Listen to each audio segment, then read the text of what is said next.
Hello my dear student, आज हम लोग आपके एक बहुत ही प्यारा सा लेसन रासायनिक समीकरण एवं अभिक्रिया शुरू करने जा रहे हैं। ठीक है, अगर आपको अभी तक हो रही थी इस लेसन में समस्याएं, तो आज के बाद ये समस्याएं दूर होने वाली है। ठीक है, ये लेसन काफ़ी इंटरेस्टिंग है और काफ़ी ज़्यादा इम्पोर्टेंट है। आपको टेंथ दृष्टि से तो है ही, अगर आप टेंथ क्लास में तो इसके लिए तो है ही है। अगर आप रेलवे की तैयारी कर रहे हैं जहाँ साइंस भर भर के पूछे जाते हैं, तो वहाँ पे काफ़ी ज़्यादा हेल्प आएंगे। और मैंने भी इस कई कई सारे एग्जाम दिए हैं, बहुत सारे एग्जाम दिए हैं जहाँ पे ये लेसन हमें बहुत ज़्यादा हेल्प किया है। तो चलिए शुरू करते हैं रासायनिक समीकरण एवं अभिक्रिया को। ठीक है, तो माय डियर स्टूडेंट, ठीक है, रासायनिक अभिक्रिया के पास जाने से पहले हमें दो चेंजिंग देखने पड़ेंगे। ये चेंजिंग होते क्या चीज़ें हैं? तो जितने भी हमारे पास पदार्थ होते हैं, कुछ भी देख रहे हो, उसमें दो तरह के परिवर्तन होते हैं। कितने तरह के? दो तरह के परिवर्तन होते हैं। एक को बोलते हैं भौतिक परिवर्तन और एक को बोलते हैं रासायनिक परिवर्तन। तो आज तक जितने भी हम अपने आसपास में चीज देखते हैं, उनमें दो तरह का बदलाव होते रहता है, एक भौतिक परिवर्तन, एक रासायनिक परिवर्तन। ठीक है, भौतिक परिवर्तन में क्या है कि कोई नया चीज नहीं बनेगा, बदलाव होगा बट नया चीज नहीं बनेगा। जो पहले वाले पदार्थ हैं उनके गुण मौजूद रहेंगे।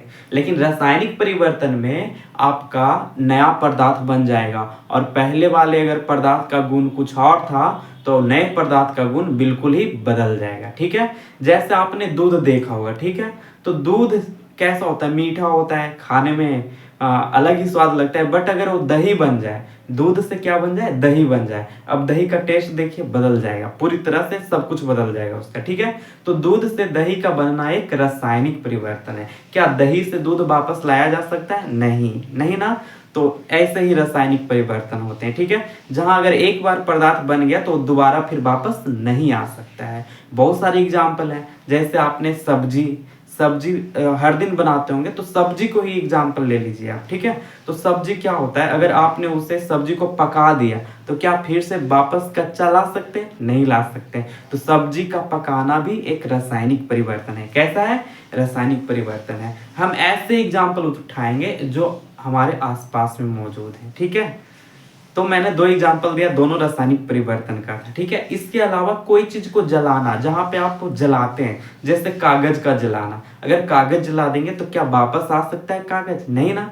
तो कागज का जलना भी एक रासायनिक परिवर्तन है। कैसा है? रासायनिक परिवर्तन है। तो कोई भी चीज का जलना आपको पूछे तो रासायनिक परिवर्तन होगा। अच्छा, मनुष्य का बढ़ना कैसा परिवर्तन होगा? क्या आप सोच सकते हैं, बता सकते हैं कमेंट में कि मनुष्य का बढ़ना कैसा परिवर्तन होगा? जी हाँ, बिल्कुल सही आपने सोचा कि मनुष्य का बढ़ना भी एक रासायनिक परिवर्तन है। कैसे? क्योंकि हम बड़े तो हो जाते हैं लेकिन फिर से छोटा नहीं हो सकते, फिर से अपने बालक वाले रूप में नहीं आ सकते हैं। ठीक है, तो मनुष्य का बढ़ना भी एक रासायनिक परिवर्तन है। पेड़ पौधों का बड़ा होना, पेड़ पौधों का बड़ा होना भी रासायनिक परिवर्तन है। ठीक है, और इसके अलावा प्रकाश संश्लेषण बहुत बार पूछा है कि प्रकाश संश्लेषण रासायनिक परिवर्तन है कि भौतिक? तो प्रकाश संश्लेषण भी एक रासायनिक परिवर्तन होगा। और प्रकाश संश्लेषण जिस प्रोसेस के द्वारा पेड़ पौधे खाने बनाते हैं, तो प्रकाश संश्लेषण भी रासायनिक परिवर्तन है। ठीक है, इसके अलावा पेड़ों को काटना, अगर पेड़ को काट देंगे तो वो भी रासायनिक परिवर्तन में आएगा। ठीक है, तो बहुत सारे मैंने एग्जाम्पल बताए जो रासायनिक परिवर्तन था। इसके अलावा श्वसन, जो हम सांस लेते हैं, सांस किस लिए लेते हैं? ताकि हमारे अंदर ऊर्जा की उत्पत्ति हो। ठीक है, तो सांस लेना, श्वसन लेना भी एक रासायनिक परिवर्तन है। बहुत बार पूछा है श्वसन कैसा प्रक्रिया है? तो एक रासायनिक परिवर्तन है। कैसा परिवर्तन है श्वसन? एक रासायनिक परिवर्तन है। ठीक है, इसके अलावा और भी बहुत सारे चीज हैं। सिगरेट का जलना कैसा परिवर्तन होगा? रासायनिक परिवर्तन है। बिल्कुल आपने सही कहा। ठीक है, और भौतिक परिवर्तन क्या होते हैं? जहां पे नया पदार्थ बनेंगे ही नहीं, पहले वाले ही पदार्थ के गुण मौजूद रहेंगे। जैसे बल्ब का फूटना, बल्ब फूट गया है तो बल्ब कांच का होता है। ठीक है, तो कैसा परिवर्तन होगा? भौतिक परिवर्तन हो जाएगा। बल्ब का फूटना, फ्यूज होना नहीं, फ्यूज होना रासायनिक परिवर्तन हो जाएगा। ठीक है, कांच का टूटना कैसा हो जाएगा? भौतिक परिवर्तन हो जाएगा। समझ में आ रहा है? कांच टूट गया तो कांच ही है ना, कि नया पदार्थ बना? नहीं ना बना। कांच का टूटना एक भौतिक परिवर्तन हो जाएंगे। ठीक है, और सबसे बेस्ट एग्जांपल इसका आता है आपका बर्फ का जल में बदलना, जल का बर्फ में बदलना। ठीक है, जल से बाष्प बनना, ये सब भौतिक परिवर्तन है क्योंकि वो जल ही मौजूद होते हैं उसमें। तो आगे होगा भौतिक परिवर्तन, रासायनिक परिवर्तन समझ में, ठीक है, कि जिसमें अगर कोई नया पदार्थ बन जाए तो रासायनिक परिवर्तन, अगर कोई नया पदार्थ नहीं बने तो भौतिक परिवर्तन ही होंगे। मैंने काफी सारे एग्जाम्पल बताए। अब डिफिनीशन देख लेते हैं हम लोग, ठीक है, कि भौतिक परिवर्तन का डिफिनीशन क्या होता है। तो वह परिवर्तन जिसमें पदार्थ के केवल भौतिक गुण यानी रंग, आकार, अवस्था ये सब तो बदल जाता है लेकिन कोई नया पदार्थ नहीं बनता है, उसे ही हम लोग भौतिक परिवर्तन कहते हैं, ठीक है। तो भौतिक परिवर्तन क्या होता है, जिसमें पदार्थ के भौतिक गुण, रंग, आकार, अवस्था ये सब तो बदलता है लेकिन नया पदार्थ नहीं बनता है, तो उसे भौतिक परिवर्तन कहते हैं। और ये एक प्रकार का अस्थायी परिवर्तन होता है। अस्थायी माने थोड़ा देर के लिए बदलेगा, फिर से अपने पहले वाले रूप में आ जाएगा।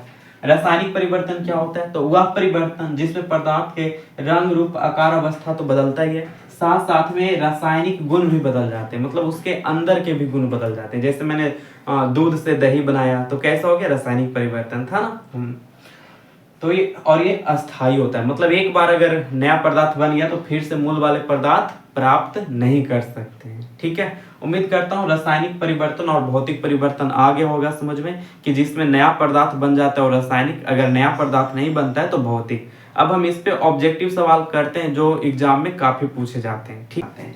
जल का बर्फ बनना, ठीक है, जल से बर्फ बन जाएगा, क्या बर्फ से जल बन जाएगा दोबारा? यस सर, नहीं बनेगा। जल से बर्फ और बर्फ से जल वापस आ जाएगा तो ये भौतिक परिवर्तन हो जाएंगे। कैसा हो जाएगा? भौतिक परिवर्तन, ठीक है। फिर बर्फ का जल बनना, तो बर्फ से जल बना देंगे, फिर जल को फ्रिज में रखेंगे तो फिर से ये वापस बर्फ बन जाएगा, तो ये भी भौतिक परिवर्तन हो जाएंगे, ठीक है। जल का बाष्प बनना, यानी कि जब पानी को हम उबालते हैं तो वो जो भाप बनता है उसे ही जल का बाष्प, तो बाष्प बन गया, फिर बाष्प को ठंडा करेंगे फिर से जल बन जाएगा, तो ये भी भौतिक परिवर्तन। दोबारा प्राप्त हो रहा है पहले वाला चीज, तो ये भौतिक परिवर्तन। मोम का पिघलना, मोम देखते होंगे, ठीक है, तो मोम को पिघला देंगे, जलाना नहीं है, जलाएंगे तो दोनों परिवर्तन होता है, पिघलाएंगे तो भौतिक परिवर्तन। पिघला दिए मोम को, फिर से मोम बना सकते हैं, ठीक है। आप दीपावली में आप खेले होंगे, ठीक है, मोम को पिघलाए होंगे फिर उससे मोम बनाए होंगे, ठीक है। तो मोम का पिघलना भी भौतिक परिवर्तन। कपड़ा का गीला होना, हमारा कपड़ा गीला हो गया, कोई नया पदार्थ तो नहीं ना बना, कपड़ा गीला ही है, ठीक है, फिर से सुखा लेंगे, तो कपड़ा का गीला होना भौतिक परिवर्तन है। कैसा है? भौतिक परिवर्तन है। सी फॉर चेंज। कांच का टूटना, कांच टूट गया है तो कोई नया चीज तो नहीं ना बना, कांच ही रहेगा ना, तो कांच का टूटना भी एक भौतिक परिवर्तन है। कैसा है? भौतिक। तो इधर सारे एग्जाम्पल भौतिक परिवर्तन के हो गए, ठीक है। परीक्षा में आए तो आप बना लेना। जंग लगना पूछेगा, जंग लग गया है, फिर जंग वापस नहीं हो सकता है, जंग को छुड़ाने का कोई उपाय नहीं, इसके कारण भारत सरकार का बहुत लॉस हो रहा है, ठीक है। जंग से पहले बचा सकते हैं आप, लेकिन जंग लगने के बाद बचाना मुश्किल हो जाता है। तो जंग लगना एक रासायनिक परिवर्तन का उदाहरण है। श्वसन भी एक रासायनिक परिवर्तन का उदाहरण है। भोजन का पाचन, जो हम भोजन खाते हैं पच गया फिर वापस नहीं आ पाएगा भोजन, तो ये रासायनिक परिवर्तन हो जाएंगे। सब्जी का पकाना, जो सब्जी हम लोग पकाते हैं, कैसा हो जाएगा? ये भी आपका रासायनिक परिवर्तन हो जाएगा। लकड़ी का जलना, जला दिए क्या वापस लकड़ी आएगा? नहीं, तो ये लकड़ी का जलना भी आपका रासायनिक परिवर्तन। मोम का जलना, मोम का जलना याद रखना ये दोनों में आता है, ठीक है, फिजिकल प्लस केमिकल चेंज दोनों में आता है, भौतिक और रासायनिक दोनों। बहुत बार परीक्षा में आया है तो दोनों चेंजिंग ही होगा आंसर, ठीक है, भौतिक प्लस रासायनिक। पिघलना कहेगा, ठीक है, पिघलना कहेगा तो केवल हो जाएगा भौतिक परिवर्तन, लेकिन जैसे ही जलना आएगा तो मोम का जलना दोनों में आता है, ठीक है। मनुष्य का बढ़ना, हम बड़ा हो गए फिर छोटा नहीं हो सकते, ठीक है, तो ये भौतिक परिवर्तन, सॉरी रासायनिक परिवर्तन। धातु का संक्षारण, धातु का संक्षारण का भी मतलब होता है जंग ही लगना, ठीक है, तो धातु का संक्षारण भी रासायनिक परिवर्तन का उदाहरण है। तो ये कुछ उदाहरण थे जो परीक्षा में डायरेक्ट पूछ लिए जाते हैं कि धातु का संक्षारण कैसा परिवर्तन है, रासायनिक परिवर्तन। दूध से दही बनना नहीं बताएं, ये भी याद कर रखिएगा, दूध से दही बनना, दूध से दही बनना ये भी एक प्रकार का रासायनिक परिवर्तन है, ठीक है। बाकी कॉमन सेंस के आधार पे हो जाता है, अगर आप वापस ला रहे हैं चीजों को तो समझिए वो रासायनिक भौतिक परिवर्तन है, वापस नहीं ला पा रहे हैं पहले वाले चीजों को तो रासायनिक परिवर्तन है, ठीक है। टॉपिक कंप्लीट कर लिया है, रासायनिक परिवर्तन और भौतिक परिवर्तन। अब उस पे दो ऑब्जेक्टिव सवाल हैं जिससे आप कर लीजिएगा तो आपका कॉन्फिडेंस बढ़ जाएगा। जैसे कौन एक रासायनिक परिवर्तन है, तो अब हम दिमाग लगाएंगे। रासायनिक परिवर्तन माने जो फिर से पुनः नहीं आ सके। तो देखेंगे कपड़ा का गीला होना, क्या गीला हो गया, सूखेगा कि नहीं, दोबारा सूख जाएगा, तो ये भौतिक परिवर्तन है। ठीक है। फिर कांच का टूटना, कांच का टूटा है, कोई नया पदार्थ तो नहीं बना है, कांच फिर से वापस आ जाएगा, कांच का कांच रहेगा, तो ये भी भौतिक परिवर्तन है। ठीक है। टायर का पंचर होना, टायर पंचर हुआ है, ठीक है, टायर ही है, कोई नया चीज नहीं बन गया है, टायर से वो खिलौना नहीं बन गया, टायर ही है, तो ये भी भौतिक परिवर्तन। भोजन का पचना, भोजन का पाचन एक बार हो गया, क्या फिर से वापस ला सकते हैं भोजन, नहीं, तो ये हमारा रासायनिक परिवर्तन होगा। ठीक है। तो इस तरह से आपको सोचना पड़ेगा थोड़ा सा। फिर है नेक्स्ट, कौन एक भौतिक परिवर्तन है। ठीक है। भौतिक परिवर्तन कौन है, तो दूध का दही बनना, मोम का पिघलना, मनुष्य का वृद्धि, जंग लगना। तो भौतिक परिवर्तन पूछ रहा है ना हमसे। देखो दूध का दही बनना, दही दोबारा दूध बन सकता है, नहीं बन सकता है, तो ये तो रासायनिक परिवर्तन हो जाएगा। ठीक है। मनुष्य का वृद्धि, मनुष्य बड़ा हो गया, क्या फिर से छोटा हो सकता है, नहीं, तो ये भी रासायनिक परिवर्तन में आएगा। ठीक है। जंग लगना, जंग लग गया, क्या वापस ये पहले जैसा लोहा मिल सकता है, नहीं मिल सकता है, तो ये भी आपका भौतिक परिवर्तन नहीं, रासायनिक परिवर्तन हो जाएगा। ठीक है। मोम का पिघलना, यही है, मोम को पिघलाइए फिर से मोम बनाइए, कोई दिक्कत नहीं है, तो ये पुनः वापस आ सकता है, मोम को पिघला के फिर से मोम बना सकते हैं, तो ये भौतिक परिवर्तन हो जाएगा। ठीक है।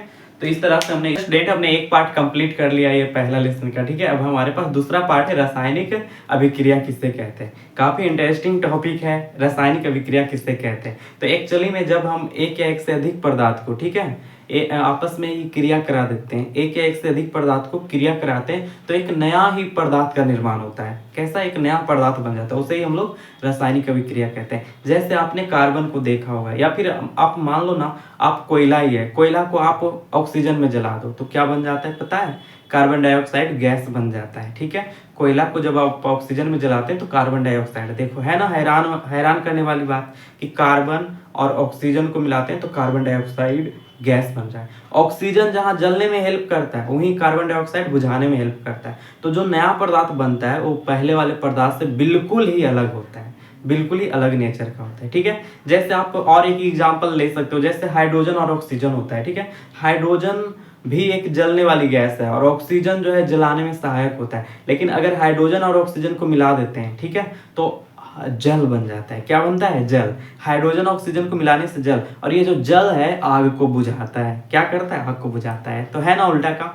तो रासायनिक अभिक्रिया में जो भी नए पदार्थ बनेंगे वो पहले वाले पदार्थ से बिल्कुल ही अलग गुण वाले होते हैं। ठीक है। इस पॉइंट को जरूर लिखना डिफिनीशन में, समझ रहे हो कि जब एक या एक से अधिक पदार्थ आपस में क्रिया कर एक या एक से अधिक नए पदार्थ का निर्माण करता है तो उसे ही रासायनिक अभिक्रिया कहते हैं। रासायनिक अभिक्रिया में मुख्यतः दो भाग होते हैं। कितने भाग होते हैं, दो। पहला को कहते हैं हम लोग अभिकारक और दूसरा को कहते हैं उत्पाद। ठीक है। देख लो, तो रासायनिक अभिक्रिया में दो भाग होते हैं, अभिकारक और उत्पाद। अभिकारक को ही प्रतिकारक भी बोलते हैं कहीं कहीं, ठीक है, और उत्पाद को प्रतिफल कहते हैं। तो हिंदी में दो नाम है, इंग्लिश में याद करना है तो एक याद रखोगे, reactant and product, reactant and product. ठीक है। अभिकारक उत्पाद, अभिकारक उत्पाद। तो रासायनिक अभिक्रिया के दो भाग हैं। पूछेगा एग्जाम्पल रासायनिक अभिक्रिया का सब, तो बहुत ही जल्द बता रहे हैं एग्जाम्पल क्या क्या होगा। ठीक है। समझ लेते हैं अभिकारक कौन है, उत्पाद कौन है। डिफिनीशन तो हमने समझ लिया था कि जो भाग लेने वाला पदार्थ होता है अभिकारक, जो बनने वाला होता है उत्पाद। अभिकारक बाईं तरफ होता है, उत्पाद दाईं तरफ होता है ना। तो अब देखते हैं एग्जाम्पल। ठीक है। ये हमारे पास एक रासायनिक अभिक्रिया का एक समीकरण है, H2+O2, तीर का चिन्ह है H2O। तो देख लो, अब ये देखो, ये तीर का चिन्ह है, ये दायां हाथ है, तो ये जो बताएगा ये साइड वाला उत्पाद बनाएगा। ठीक है। ये क्या बताएगा, उत्पाद या प्रतिफल बताएगा। और ये तीर का चिन्ह है, देखो ये हमारे बाएं हाथ की तरफ होगा। आप भी देखोगे तो ये बाएं हाथ की तरफ पड़ेगा, तो ये दोनों आपको अभिकारक कहलाएगा। क्या कहलाएगा, अभिकारक। ठीक है। तो इस तरह से हम समझ गए कि H2O2 अभिकारक हो गया और इसमें उत्पाद H2O हो गया। ठीक है। तीर चिन्ह के तरफ दाईं तरफ उत्पाद और ये बाईं तरफ अभिकारक। इसमें देख लो सेम है, Mg+O2 MgO, इसमें अभिकारक और उत्पाद लिखना है तो उत्पाद ही पहले लिखते हैं, उत्पाद इस तरफ होता है तो ये क्या हो जाएगा, उत्पाद MgO हो जाएगा। ठीक है। ये उत्पाद हो जाएगा। अभिकारक ये बाएं तरफ तीर का चिन्ह के इस तरफ वाले, तो क्या क्या हो जाएगा, Mg हो जाएगा। एक चीज और है इसमें, क्या है, O2, Mg और O2 हो जाएगा। ठीक है। इसमें आ जाओ जिंक और ऑक्सीजन में, इसमें अभिकारक कौन है तो बताओ, इस तरफ वाला ये क्या हो जाएगा, ये उत्पाद हो जाएगा, ठीक है। और ये दोनों जो है यहाँ से यहाँ, ये दोनों अभिकारक या प्रतिफल कहलाएगा, अभिकारक या प्रतिफल, ठीक है। तो आज के लिए इतना ही हम रखते हैं। आज हमने समझा रासायनिक परिवर्तन क्या होता है, रासायनिक अभिक्रिया क्या होता है, रासायनिक अभिक्रिया के भाग क्या होते हैं, ठीक है, और अभिकारक और प्रतिफल कैसे पहचानते हैं, ये सब हमने सीख लिया। अब नेक्स्ट वीडियो में हम लोग सीखने वाले हैं रासायनिक समीकरण क्या होता है, रासायनिक अभिक्रिया के प्रकार क्या है, इसके क्या क्या शर्त हैं। तो आपको लगातार वीडियो मिलेंगे और काफ़ी ज़बरदस्त होने वाला है इस बार, ठीक है। तो बस आप अपने दोस्तों में अगर शेयर नहीं किया तो शेयर कर दो एक बार, ठीक है, क्योंकि ऐसी वीडियो आपको मिलेगी नहीं स्पेशल केमिस्ट्री की, ठीक है। तो पहले केमिस्ट्री खत्म करते हैं, फिर देखते हैं दूसरा सब्जेक्ट। तो मिलते हैं नेक्स्ट वीडियो में। Good bye.